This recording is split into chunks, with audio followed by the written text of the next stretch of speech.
वंदितु सर्वसिद्धे धूमचलमणोवमं गदिं पत्ते वोच्छामि समय पाहुड मिणिमो सुई केवली भणिदम। समय सार परमागम शास्त्र की प्रारंभिक गाथाओं के आधार से अपन न केवल अध्यात्म रस का पान कर रहे हैं, बल्कि उसके आधारभूत भगवान आत्मा के परिचय की भी कोशिश हो रही है। छठवीं और सातवीं गाथा में भगवान आत्मा का स्वरूप बताते हुए आचार्य देव ने उसे प्रमत्त और अप्रमत्त भावों से रहित और दर्शन ज्ञान चारित्र के भेद से भी रहित बताया। सातवीं गाथा की जो दूसरी पंक्ति है कि परमार्थ से देखा जाए तो वो शुद्ध चैतन्य तत्व रूप जो ज्ञायक भाव है, उसमें न दर्शन है, न ज्ञान है, न चारित्र है। लेकिन इसका अर्थ ये नहीं है कि उसमें ज्ञान दर्शन चारित्र नहीं है। इसका अर्थ ये है कि ज्ञान दर्शन चारित्र का भेद अनुभव में नहीं आता। नहीं तो वस्तु कथनचित भेद रूप है, अभेद रूप है, इस अनेकांत का क्या होगा। मैं ये कहना चाहता हूँ कि न ज्ञान है, न दर्शन है, न चारित्र है। ये बात इसमें सातवीं गाथा की दूसरी लाइन में कही, और न प्रमत्त है न अप्रमत्त है, वो छठवीं गाथा की पहली लाइन में आ गई है। फिर आठवीं गाथा में उन्हें ये व्यवस्था बतानी पड़ी कि देखो भैया, परमार्थ को समझाने के लिए व्यवहार से कथन होता है। व्यवहार के बिना परमार्थ का उपदेश नहीं हो सकता। व्यवहारेण विदिशति शब्द ध्यान देने लायक हैं, उपदेश असंभव है। लेकिन व्यवहार से परमार्थ की उत्पत्ति हो जाएगी, ऐसा कहाँ लिखा है। मतलब उपदेश नहीं हो सकता, ठीक है, लेकिन व्यवहार से व्यवहार के बिना परमार्थ प्राप्त नहीं हो सकता, उत्पन्न नहीं हो सकता, ये कहाँ लिखा। कहने का आशय ये है कि व्यवहार परमार्थ का प्रतिपादक है, उत्पादक नहीं है। क्योंकि प्रायः मोक्ष मार्ग के बारे में लोगों की ये भ्रांति चलती है कि जो मोक्ष मार्ग का व्यवहार यानी देव शास्त्र गुरु की श्रद्धा, शास्त्र अभ्यास, व्रतशील संयम, ये करते करते करते करते वीतरागता आ जाएगी। उसको समझाने के लिए ये कह रहे हैं कि व्यवहार से परमार्थ का उत्पादन नहीं होता, प्रतिपादन माने कहा जाता है। कल जैसे झंडे का बताया था, वो झंडे का उदाहरण बहुत बढ़िया है। जो सारे देश का जो राष्ट्रीय गौरव है, अब जो भी गौरव हो गए वो समझ लेना क्या वो झंडे से पैदा हुआ है कि हमारे संविधान निर्माताओं ने ये झंडा डिजाइन किया और एक बड़ी कमेटी ने उसे पास किया है। कहते उसके चक्र में 24 आरे हैं, वो 24 तीर्थंकर के प्रतीक हैं, ऐसा सुना है मैंने। उतना डिटेल तो पता नहीं है अनूप जी। तो वो झंडा हम इसलिए उसका सम्मान करते हैं कि उसमें अतदाकार स्थापना निक्षेप, कौन सी भैया सुरेन जी, अतदाकार स्थापना निक्षेप से सारे भारत की गरिमा, गौरव, सम्मान, प्रभुता, स्वतंत्रता ये सब उस झंडे में 2 मीटर के 1 मीटर के, अरे इतना सा झंडा हुआ कार में लगाने वाला, समझ में आया ना। हमने उसमें स्थापित कर रखा है झंडे में। तो क्या आवाज़ क्यों गूंज रही है राजन? आवाज़ गूंजना नहीं चाहिए। इको लगा दिया क्या? ऐसा मत करो भाई, ज्ञानावरण का बंद हो सकता है। तो सुनो, बड़ी मज़ेदार बात है भैया। बहुत सी बातें कहनी थी, मैं रात में नींद नहीं आई तो 2 बजे तक सोचता रहा कि ये बात भी बतानी, ये बात भी बतानी। उसमें हमने जो देश ने, हमने देखो झंडे में गौरव नहीं भरा है, हमने हमारे मति ज्ञान की धारणा में ये सुनिश्चित कर लिया कि ये झंडा हमारे भारत की गौरव गरिमा का प्रतीक है। तो व्यवहार को प्रतीक भी कह सकते हैं, उसको रिप्रेजेंट करता है। लेकिन क्या वो गौरव झंडे बनाने से पैदा हुआ है कि देश की एकता से, अखंडता से, जो भी मेहनत से, समझ में आया ना, शासन की, जनता की, प्रशासन की, जो भी हुआ होवे, वो उससे गौरव आता है कि झंडे से पैदा हो जाता है। उसी तरह से जो मोक्ष मार्ग है, अनंतानबंदी के अभाव से, अप्रत्याख्यानावरणी के अभाव से, ध्यान देना, मैंने क्रोध, मान, माया, लोभ के अभाव से नहीं कहा। अनंतानबंदी जाएगी तो उसकी 4 संतानें, बल्कि 9 संतानों की प्रसंतानें, 9 कसा, वे भी जाएंगी। उससे मोक्ष मार्ग होता है। आत्मा के अनुभव से, भेद विज्ञान से मोक्ष मार्ग होता है। लेकिन स्थापना निक्षेप से, ये भी एक प्रकार का स्थापना निक्षेप है कि साथ में जो शुभराग अविनाभावी है उसमें स्थापित कर दिया। तो ये 8वीं गाथा में व्यवहार के बिना परमार्थ का प्रतिपादन नहीं होता, ये बात कही। 9वीं 10वीं गाथा में श्रुत केवली के उदाहरण से उन्होंने वो बात स्पष्ट की है। थोड़ा संकेत कल उसका कर दिया था। अब 11वीं गाथा के आधार से कुछ मूलभूत बातें जो व्यवहार नय के संदर्भ में हैं, और हमें तो एक प्रसंग याद आता है, जब ललितपुर का शिविर 48 साल पहले का था, घंटा घर के चौक पे होते थे कि कहाँ होते थे रात के प्रवचन, खुली सड़क पे, बिल्कुल बाजार में, हैं? आप भी थे? तो हम तो नए नए थे, हमारा ज़्यादा परिचय था नहीं, दादा से थोड़ा बहुत परिचय था, बाबू भाई भी जानते थे। तो डॉक्टर साहब के प्रवचन होते थे धड़ाके से, बिल्कुल बाद में तो बहुत गंभीरता और गहराई आ गई, लेकिन उस समय निश्चय, व्यवहार, ये सब भगवान महावीर की वाणी का प्रतिपादन केंद्र बिंदु भगवान आत्मा, उनकी प्रतिपादन शैली, उनके सिद्धांत 10-12 दिन तक एक, जैसे सिनेमा के, उस समय तो टीवी भी नहीं चलता था, ये एपिसोड जो होते ना, ये धारावाही, तो एक सीरीज चलती थी 10-12 दिन के प्रवचनों की। तो हमने एक चिट भेजी प्रवचन शुरू होने के पहले। डॉक्टर साहब के बगल में पाटनी जी बैठे थे और उत्तम चंद जी बैठे थे, इसी ललितपुर की पुण्य धरा पे।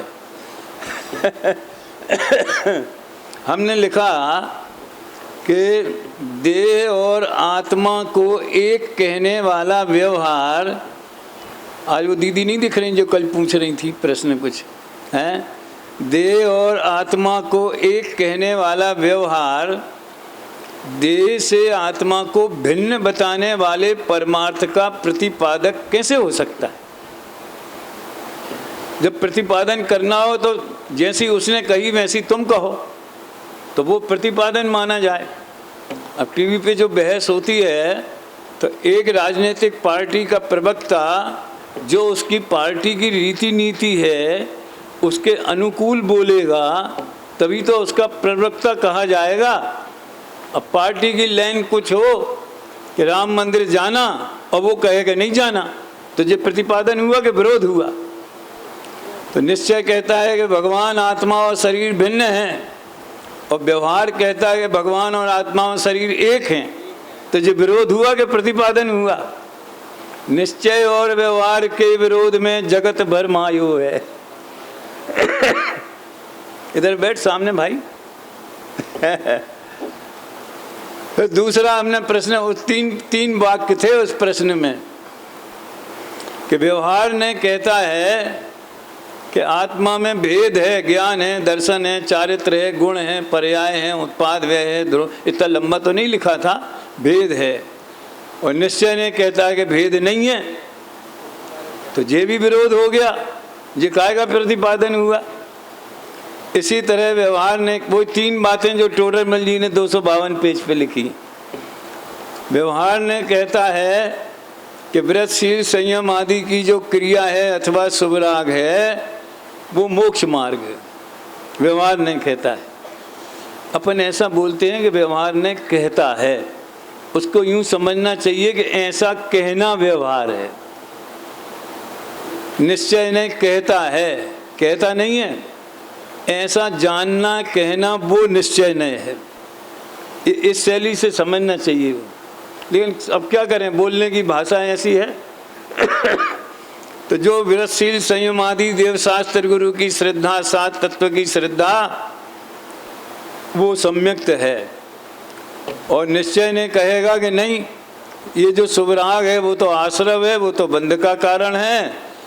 और जो शारीरिक क्रियाएं हैं व्रतशील संयम की, वो तो शरीर की क्रिया है, अजीव की क्रिया है, वो कोई सम्यक्त नहीं है। तो दोनों में मतलब व्यवहार और निश्चय के विरोध के 3 प्रयोग जो टोडरमल जी ने बताए हैं। तो वो पर्ची गई उधर, इसको दी उसको दी, और फिर बाद में वो पाटनी जी के पास पहुंची, उनने डॉक्टर साहब को दे दी। उस समय साथ डॉक्टर साहब नहीं थे, वो पंडित जी ही कहलाते थे, पीएचडी नहीं करी थी, 48 साल पहले की बात। उनने सोचा किसी विरोधी का प्रश्न है, तो उत्तम चंद जी ने कहा नहीं, वो अपना शिविर में आता है लड़का और अच्छी रुचि वाला है, प्रवचन करने भी जाता है, क्योंकि प्रवचन करने तो हम सन 71 से जाने लगे थे बाहर हैं, और ये लगा था सन 76 में। तो उनने पढ़ी, और फिर जो उनकी शैली से, शादवाद शैली से जो उत्तर दिया सो दिया। हमको बहुत ज़्यादा उस समय वो पकड़ में नहीं आया, और हमने सोचा कि भैया ये तो खुद ही कुआं खोदना पड़ेगा। न जाने कब, जब वो फिर बाद में जब हम बताया था ना, वो इंदिरा गांधी ने वो कड़ी मेहनत, दूरदृष्टि, पक्का इरादा सन 75 में लिखवा दिए थे इमरजेंसी में, हैं। तब से हमने एक धारावाही हमने भी चालू किया था, निश्चय व्यवहार क्या, क्यों और कैसे। ये लगभग 8 दिन चलता था ये। खैर, तो असली बात ये है कि जो आत्मा वर्तमान में शरीर सहित है, उसी आत्मा को परमार्थ दृष्टि से देखा जाए तो वो शरीर से रहित है। तो व्यवहार ने हाथी जीव घी का घड़ा कह के किसका प्रतिपादन होता है, समझ में आया है ना? जिस घड़े में घी रखा है उसी की, तो इससे मिट्टी के घड़े का प्रतिपादन होता है कि घड़ा घी का ही बना हुआ है, इस बात का प्रतिपादन होता है। बोलो, घी का घड़ा कहने से क्या समझ में आता? ये तो व्यवहार ने का कथन है ना। तो क्या घी का घड़ा कह के आप ऐसा मान लेते हो कि ये घड़ा घी का ही बना हुआ है, या घी का घड़ा कह के हम जिस घड़े के संयोग में घी रखा है उस घड़े की ओर इशारा हो जाता कि नहीं हो जाता? हो गया प्रतिपादन। कहाँ कठिन बात है? भले विरोध सुनो, विरोध की और मजेदार बात सुनो। हमने वो नए रहस्य में उदाहरण दिया, ये विरोध वाला है। 63 लिखो हिंदी के, तो 6 और 3 में विरोध है कि नहीं? और 36 लिखो हिंदी के, उसमें भी विरोध है। दोनों के विरोध के स्वरूप में अंतर है कि नहीं? समझ में आया? 36 लिखोगे, लोग हिंदी में तो कहावत में भैया उनमें तो 36 का आंकड़ा है, मतलब एक दूसरे का मुंह नहीं देखते हैं, पीठ दिखा के चले जाते हैं, बात नहीं करते एक दूसरे। जो तीव्र कषाय और द्वेष के भाव को बताना हुए तो इस कहावत का प्रयोग होता है कि 36 का आंकड़ा है। लेकिन आज तक मैं आज एक नई कहावत प्रस्तुत कर रहा हूं कि परस्पर बहुत प्रेम बताना हुए तो ऐसा कहना चाहिए कि उनमें तो 63 जैसी दोस्ती है। बोल चिदानंद। फर्क समझ में आया? तो व्यवहार और निश्चय के द्वारा वस्तु का जो स्वरूप बताया जाता है उसमें विरोध तो है ही। अगर दोनों एक सी कहने लगे तो दोनों नए कहने की जरूरत क्या है? निश्चय भी कहे कि देह और आत्मा भिन्न है, और हाँ बहुत बढ़िया कहा, शाबाश, देह और आत्मा भिन्न है, धन्य है, हमारा वोट तुम्ही को जाएगा। तो दो नए कहे क्यों? दोनों नयों के स्वरूप में सामान्य रूप से तो एकत्व है, क्योंकि दोनों सम्यक ज्ञान के अंश हैं, लेकिन उनका जो काम है उसमें विरोध है, और वो विरोध भी वस्तु तत्व को स्पष्ट करता है।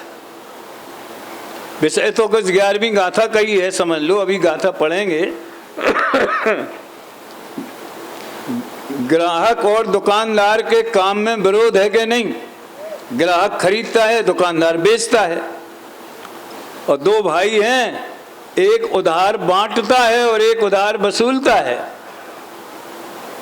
समझ में आया? दो भाई हैं, एक का काम परचेजिंग का है, माल खरीदता है, दूसरा भाई बेचता है, तो विरोध है कि नहीं है? भारतीय संस्कृति के पुराने जमाने की, जो हमारी पीढ़ी की जो गृहस्थी थी, तो महिला वर्ग गृह संचालक होती थी और उसे सम्मान से हम गृह मंत्री कहा करते थे। समझ में आया ना?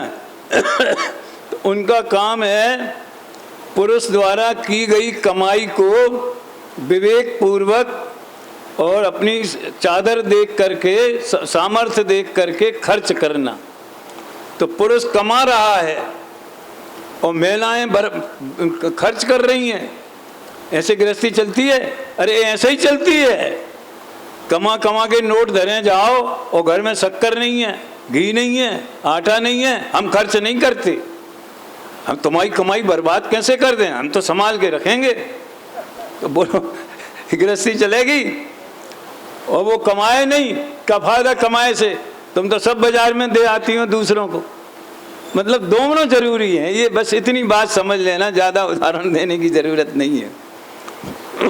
तो इस तरह से निश्चय का अविनाभावी, वीतराग भाव का अविनाभावी जो शुभ राग है, वृत्तशील संयम जो भूमिका का है, वो ये बता देता है, वो व्यक्त है, वो प्रकट है। और वीतराग भाव अव्यक्त है, वो अनुभवगम्य है। तो वो उस शुभ राग से वो भूमिका का पता चल जाता है। अरे भगवती आराधना में तो एक सुंदर इतनी बात आई है, मैं तो क्या बोलते फिदा हो गया है। दिगंबर मुनि के पास जो पीछी होती है वो भी धर्म प्रभावना का कारण। कल ही न जाने क्यों मुझे बड़ा एक सुंदर विचार आया। कोई व्यक्ति नग्न होवे और अगर पीछी कमंडल नहीं होवे तो क्या स्वरूप होगा उसका? पुलिस पकड़ ले जाएगी। समाज वाले क्या पागल हो गए तुम, घर में चलो, ऐसे कैसे घूम रहे हो? अरे हम घर में अपने माँ के सामने युवा बालक नग्न नहीं होता, बेटे के सामने माँ का तो खैर सवाल ही नहीं है। समझ में आया ना? तो कोई बिना पिछी कमंडल के घूमे तो दुनिया पागल कहेगी और गैर कानूनी असामाजिक कृत्य कहा जाएगा। और पिछी कमंडल हो तो वो ही पुलिस वाला नमस्कार करेगा, करोड़पति सेठ नमस्कार, सुर असुर नर पायन पने, धनी नगन पे तन नगन ठाणे, सुर असुर पायन परे। एक बात आई थी कि पिछी की रक्षा कैसे होगी, तो पिछी की महिमा जानो तो पिछी की रक्षा होगी। समझ में आया है ना? क्यों? क्योंकि वो पिछी देख करके आम आदमी बिल्कुल, जिसे जैनियों के बारे में ज़्यादा नॉलेज नहीं है, लेकिन इतना ही है कि जैनियों के मुनिराज बड़े करुणावंत होते। देखो ये इतने दयालु हैं कि हमारे निमित्त से एक चींटी भी न मर जावे, इसलिए वो हिंसा से बचने के लिए पीछे रखते। तो ये हमारा कोई बुरा नहीं कर सकते, ऐसा ये हमारा क्या नुकसान करेंगे? जो एक चींटी की भी रक्षा करने के लिए तत्पर हैं, वे हमारा क्या नुकसान करेंगे? इसलिए जन साधारण भी उनके सामने आकर के नतमस्तक होता है, पात्र होवे तो उपदेश सुनता है, ग्रहण करता है। पुराणों में बहुत आता थी। तो वो पिछी कमंडल अकेला नग्नत्व नहीं, नग्नत्व सहित पीछी कमंडल, वो चलता हुआ जैन शासन है बोध पहाड़ में। मुनिराज जो हैं जिन मुद्रा, वो चलते फिरते दर्शन हैं, वो जिन दर्शन है, वो देव हैं। वो बहुत 11 उपमाएं दी हैं बोध पहाड़ में। तो ये व्यवहार परमार्थ के प्रतिपादक की ये कथा है। अब वो अभूतार्थ है, हेय है, इसका क्या रहस्य है, थोड़ी चर्चा इसकी भी अपन करेंगे। पहले अपन गाथा पाठ करते हैं, सभी सावधान हो जाएं, हाथ जोड़ें और गाथा दोहराएं। व्यवहारो भूदत्तो भूदत्तो देशिदोदु सुद्धणो भूदत्तमस्सिदो खलु सम्मादिट्ठी हवदि जीवो शुद्ध नय भूतार्थ है, अभूतार्थ है व्यवहार नय। शुद्ध नय भूतार्थ है, भूतार्थ की ही शरण गह, यह आत्मा सम्यक लहे। भूतार्थ की ही शरण गह, यह आत्मा सम्यक लहे। देखो भैया, भूतार्थ और अभूतार्थ का मतलब क्या है, इसमें जो टीका में अर्थ किया है उसी के आधार पर अपन बात करेंगे। अभूतार्थ माने अविद्यमान और भूतार्थ माने विद्यमान। एक अर्थ तो विद्यमान माने है कि नहीं, तो अभूतार्थ माने नहीं है। समझ में आया? और भूतार्थ माने है, और दूसरा अर्थ है प्रयोजन भूत। समझ में आया? भूत माने भूत के आगे समझ लो प्रयोजन भूत अर्थ, प्रयोजन भूत पदार्थ। तो जो हमारे मतलब का है सो भूतार्थ है, और जो हमारे काम का नहीं है सो अभूतार्थ है। इसका प्रवचन अगर आप गुरुदेव का सुने तो मैं समझता हूं कि किसी को भी अगर कम से कम ये 11वीं गाथा का ही उनका प्रवचन सुन ले तो ये भ्रांति मिट जाए कि गुरुदेव की जो तत्व ज्ञान की देशना है वो एकांतवादी है, वो निश्चय की बात करती है, वो व्यवहार का सर्वथा लोप करती है। समस्या ये है कि जिज्ञासा भाव से या हृदय की सरलता से कोई सुनता ही नहीं है। और एक ने कहा हवा हवा हुआ हुआ हुआ, तो वो चलने लगा। और यहाँ तक लोगों की अंदर धारणा बैठ गई कि समय सार पढ़ के लोग स्वच्छंद हो रहे थे, भ्रष्ट हो रहे थे, व्रतशील संयम छोड़ रहे थे। अरे जिसने छोड़े उसने लिए थे भी कि नहीं? और कब लिए थे, क्या वे सही थे? ये सब बातें हैं।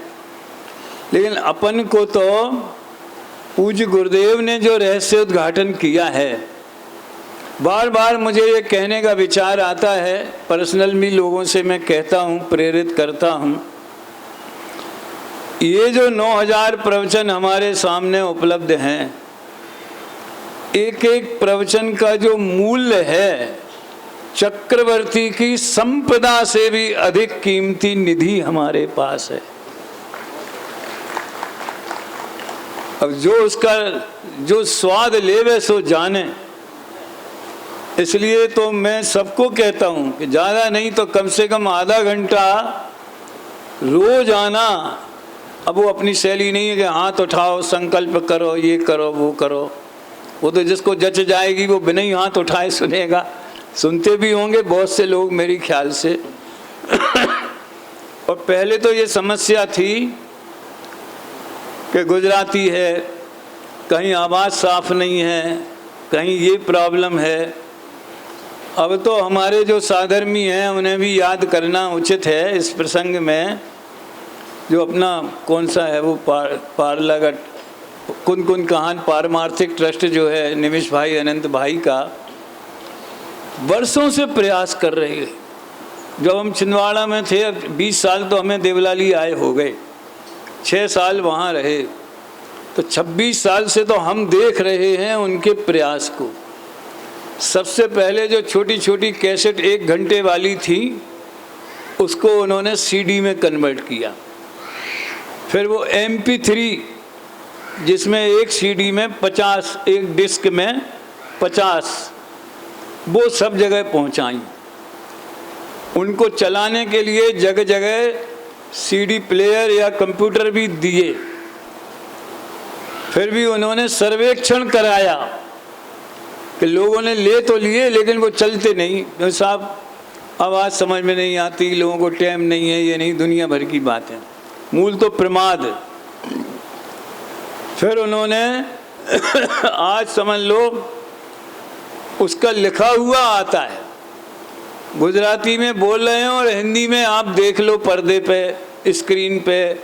मोबाइल में तो उतना अच्छा नहीं दिखता, लेकिन वो और दूसरी चीज़ों में मोबाइल में देखने वाले उसमें देख लेते हैं। सर्व सुलभ है, सर्व सुलभ। भगवान की दिव्य ध्वनि भी समूह शरण में जाएं तो सुनने मिलती है, लेकिन ये मंगल ध्वनि जो है, जानबूझ के मैं दिव्य नहीं बोल रहा हूँ, ये जो मंगल ध्वनि है मुट्ठी में बैठी हुई है, हैं? आप कुछ भी खोल लो, आप पूरा। खैर मैं ये कहना चाहिए, कोई व्यक्तिगत पक्ष की या पंथ की या उसकी बात नहीं है। कोई कुछ भी समझे, कुछ भी माने। जैन दर्शन का वास्तविक रहस्योद्घाटन, उसके मूल तत्व का निश्चय व्यवहार की संधि सहित अगर एक जगह कहीं उपलब्ध है तो वो गुरुदेव की वाणी में उपलब्ध है। और फिर उनकी परंपरा में जो शिष्य प्रशिष्य हुए, बाबू भाई युगल जी, खेमचंद भाई, राम जी भाई, पंडित नेमीचंद काका, नवरत्न थे उनके दरबार के। फिर दादा ने ये प्रोजेक्ट चालू किया। मैं ये बात क्यों कह रहा हूँ, आपको केवल 11वीं गाथा का प्रवचन सुन लेना या प्रवचन रत्नाकर में से पढ़ लेना। उसने कहा था व्यवहार अभूतार्थ है, तो पर्याय नथी एम नथी, व्यवहार नहीं है ऐसा नहीं है, उसका सर्वथा निषेध करेंगे तो वेदांत हो जाएगा गृहीत मिथ्यात्। पता नहीं ये बात लोगों तक क्यों नहीं पहुंचती है। व्यवहार का सर्वथा लोप करने से निश्चयाभास होता है। व्यवहार को ही परमार्थ मानने से व्यवहाराभास होता है। व्यवहार में नहीं होता व्यवहाराभास, मान्यता में, श्रद्धान में। और दोनों को एक समान मानने से उभयाभास होता है। एक एक वाक्य में तीनों आभासों का परिचय है। तो ये सारा खुलासा और उस स्वच्छंदता का पोषण करते हैं। इस भ्रम का यदि निराकरण करना हो तो वो निर्जरा अधिकार के प्रवचन सुनना। जिसमें हमारे मनीष जी वो बताते ना छल ग्रहण नहीं करना, तो उसमें तो कहा ज्ञानी के भोग भी निर्जरा के कारण है। तो गुरुदेव क्या कहते हैं, प्रवचन सुनो उसमें, भैया भोग निर्जरा के कारण है ऐसा नहीं है, भोग तो बंध के ही कारण है। अगर भोगों से निर्जरा होती हो तो संयम लेने की, चारित्र लेने की, मुनि बनने की क्या जरूरत है? फिर मजे से भोग भोगो, निर्जरा हो रही है। ये तो उल्टा हो गया मामला। भोग शुभराग को तो बंध का कारण कहें, पुण्य को तो बंध का कारण बतावें, और भोगों को, पाप को निर्जरा का कारण बतावें। तो उसका मतलब क्या है कि भोग के काल में भी सम्यक दृष्टि को, ज्ञानी को, जो अंदर में उसकी अरुचि वर्तती है, जिसके लिए उन्होंने वैद्य का उदाहरण दिया है और वो मदिरा पीने वाले का उदाहरण दिया है। दो उदाहरण, सम्यक दृष्टि भवति नियतम ज्ञान वैराग्य शक्ति। वो उस ज्ञान वैराग्य शक्ति निर्जरा का कारण है, और सभी कर्मों की निर्जरा एक साथ हो जाती है ज्ञान वैराग्य शक्ति से, तो आगे के गुण स्थान चढ़ने की क्या जरूरत है? जितनी वीतरागता है उतना ही होती है। फिर जैसे जैसे कषायों का अभाव होता है वैसे वैसे निर्जरा भी बढ़ती जाती है। ये सब बातें मैं बहुत हृदय से इसलिए कह रहा हूँ कि ये बड़े पुण्य योग से ललितपुर की धरा पे दोबारा ये बातें कहने का अवसर हमें और हमारे साथियों को मिला है, तो ये प्रसारित होने चाहिए, वायरल होने चाहिए।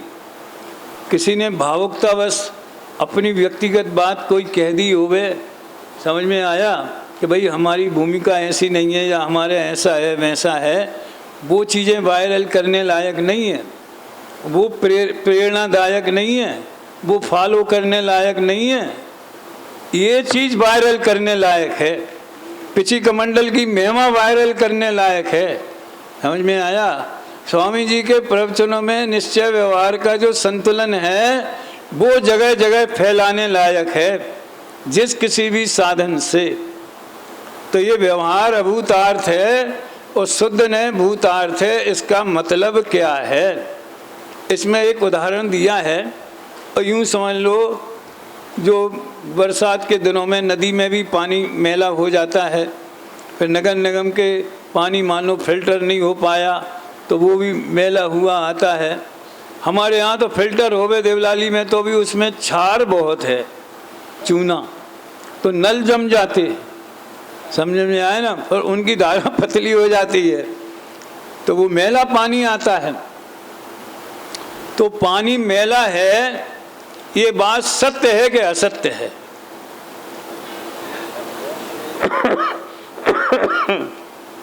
देखो इसमें टीका में ये लिखा है, बड़ा मजेदार है।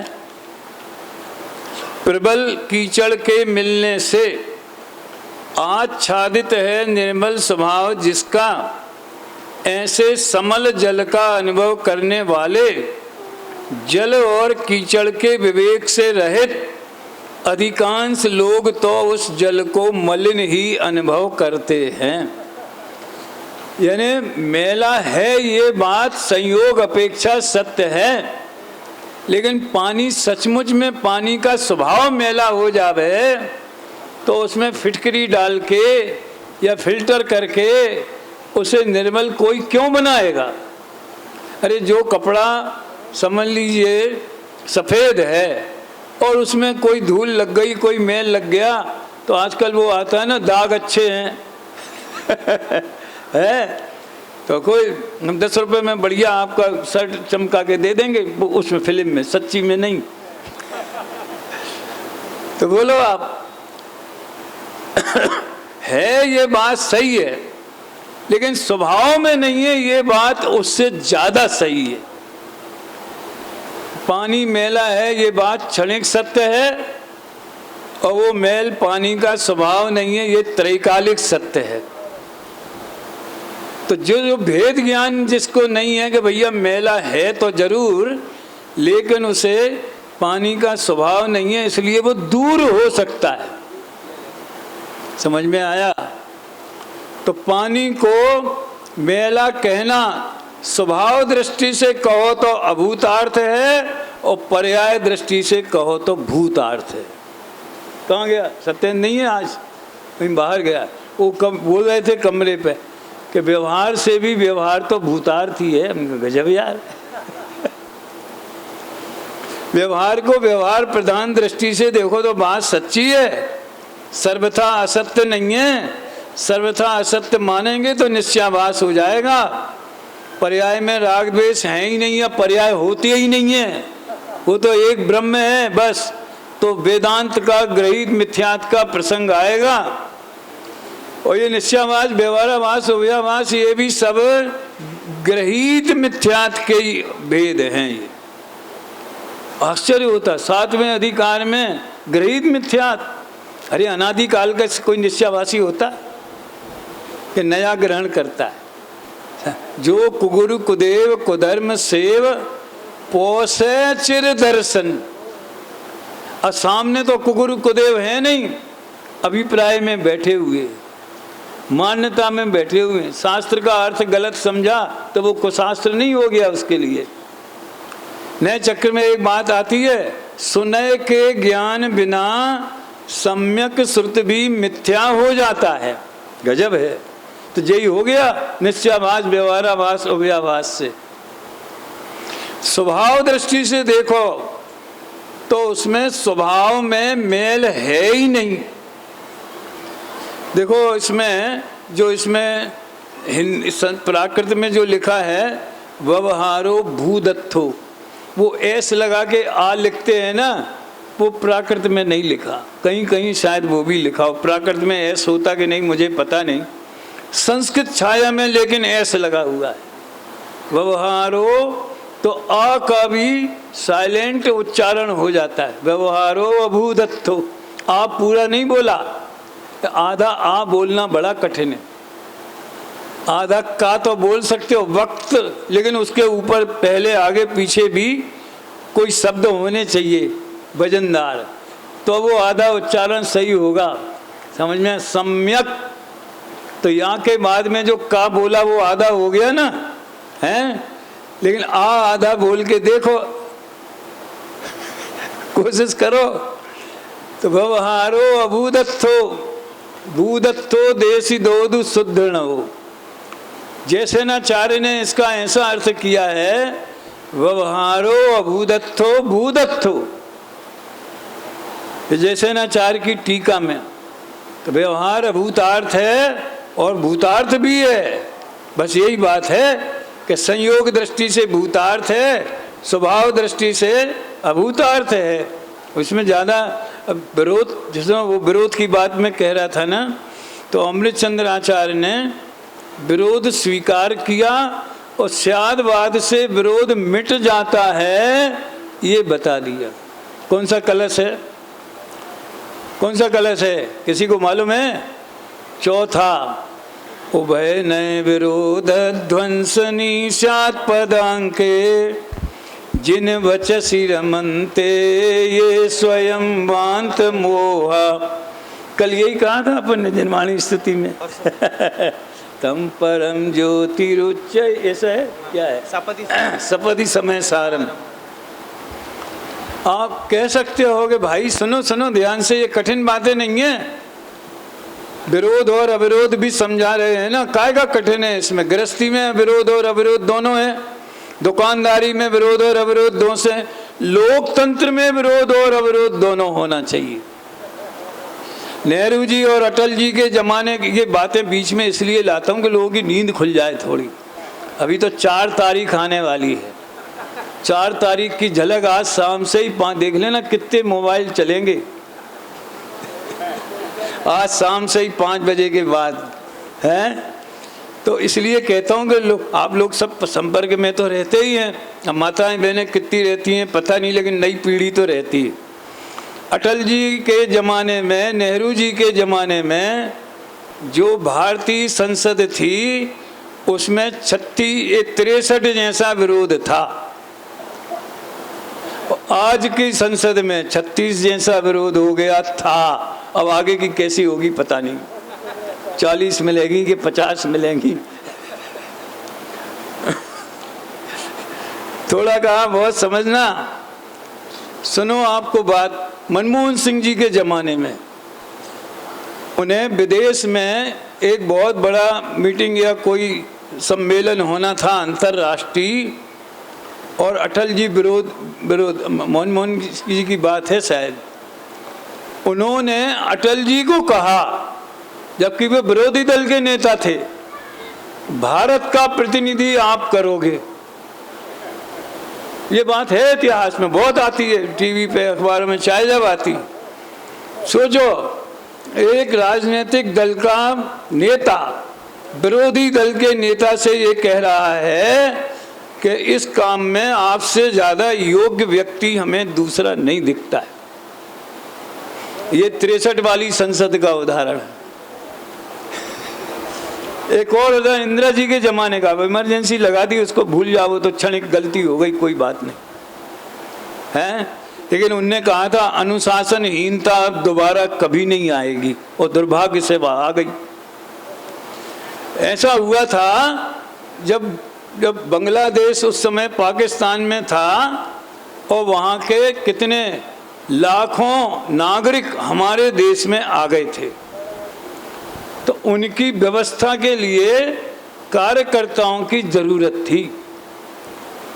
तो इंदिरा जी ने किसी से फ़ोन करवाया, अब नाम मैं भूल गया, उस समय आरएसएस के जो प्रधान थे उनसे हमारी बात कराओ, और उनसे कहा कि हमें आपकी ज़रूरत है, आप अपने कार्यकर्ता भी भेजिए ताकि वो वहाँ के शरणार्थियों के भोजन पानी वगैरह के में सहायक हो गए कार्यकर्ता।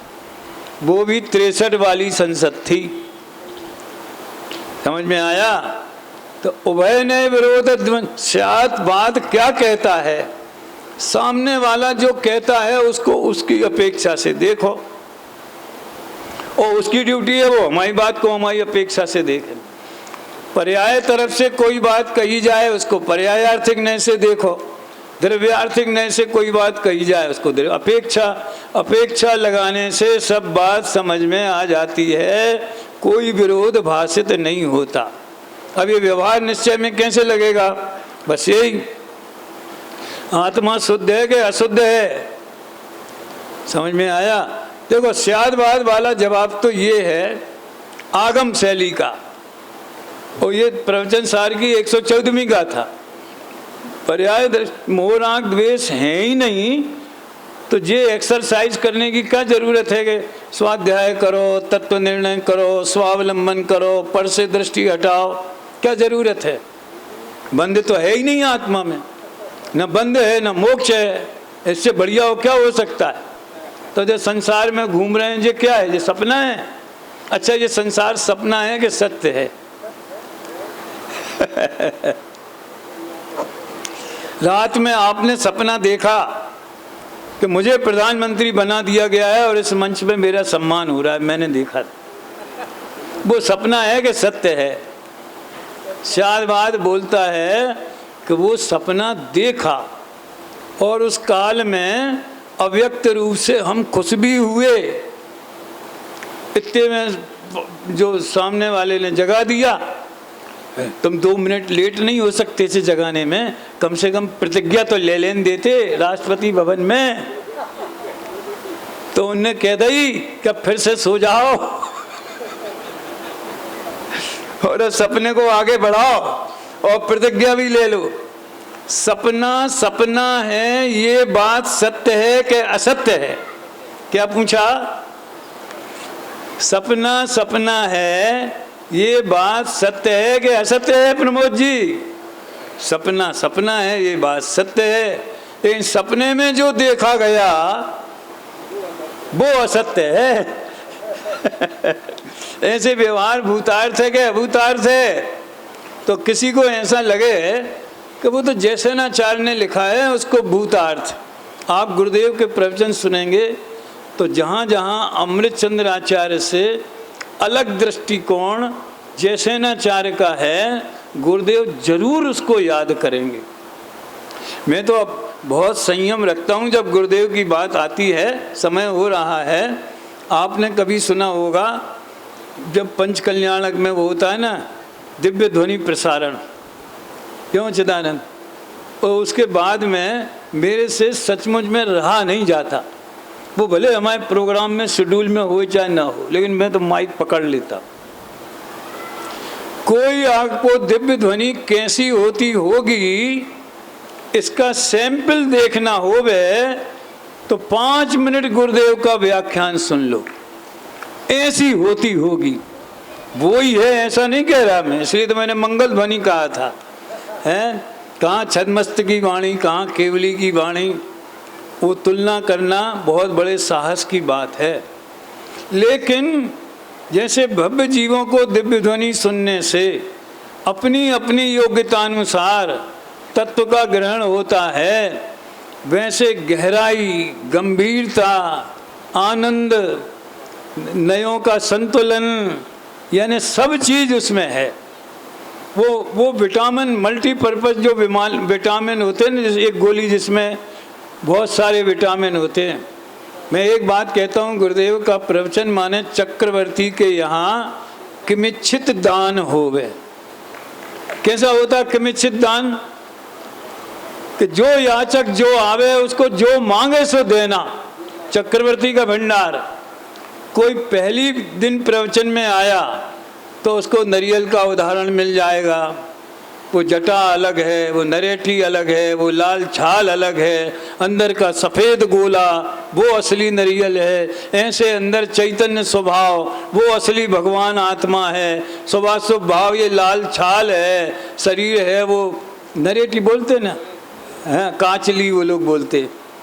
और जे बाहर का परगरे जे तो जटा है, यूं ही उखड़ जाएगा। नए श्रोता के लिए, पुराने श्रोता के लिए वैराग्य वर्धक, भक्ति परक, भक्ति का, वैराग्य का, सिद्धांत का, अध्यात्म का क्या नहीं है, एक प्रवचन में आप सारे तत्व आपको मिल जाएंगे। इसलिए हार्दिक अनुरोध है कि समझ में नहीं आता है ऐसा बहाना मत बनाना, या तो संपादित प्रवचन पढ़ना या सुनने में वो लिखा हुआ आ जाएगा। 15 दिन सुनोगे, 16वें दिन ऐसी चट लगेगी कि आज तो छूट गया, आज कुछ अच्छा नहीं लग रहा है। जैसे भोजन में चटनी के बिना आनंद नहीं आता, वैसे जीवन में उसके बिना नहीं आएगा। ये इसमें से ये तारीफ कि पानी में मेल है, ये अभूतार्थ है, लेकिन वास्तव में देखा जाए तो जो जानते हैं कि मेल पानी का स्वभाव नहीं है, तो वे फिटकरी डाल के उसको शुद्ध बना लेते हैं। तो अभी तो आज मैंने भूतार्थ और अभूतार्थ की भी बात की है, पर्याप्त जो मुझे कहना था। कुछ और भी बातें इस संबंध में प्रतिपाद्य प्रतिपादक वगैरह की, वो चर्चा कल भी अपन करेंगे। फिर अभी तो आज तो 8 दिन हुए ना, कितने दिन हुए हैं, तो अभी और हैं 8 दिन 9 दिन, फिर चर्चा बाद में करेंगे। अभी समय हो गया, यहीं विराम लेते। सहजानंदी शुद्ध स्वरूपी अविनाशी हूँ आत्मस्वरूप, सहजानंदी शुद्ध स्वरूपी अविनाशी हूँ आत्मस्वरूप।